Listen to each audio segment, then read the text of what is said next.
Sur le rond-point, la foule des Gilets jaunes. Des centaines de personnes très mobilisées cet après-midi près du péage du Muy.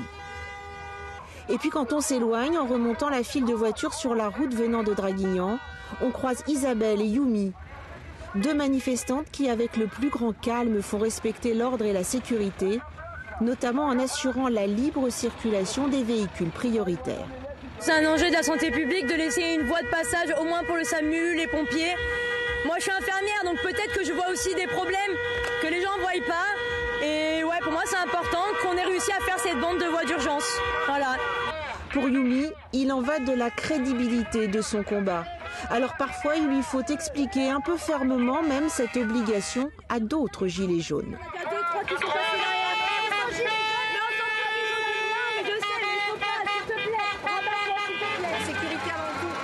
Isabelle, peu habituée à participer à de tels mouvements, est elle aussi très attentive à ce que le barrage filtrant se fasse dans le calme et le respect.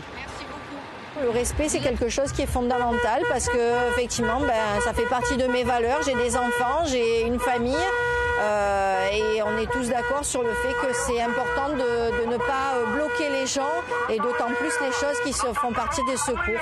Et les gilets jaunes plus agressifs, ça vous embête? Moi, j'ai pas vu de gilets jaunes agressifs, petit 1. Petit 2, si ça venait à déraper, je ne cautionnerais pas. Une vision du mouvement assez partagée sur ce point de rassemblement.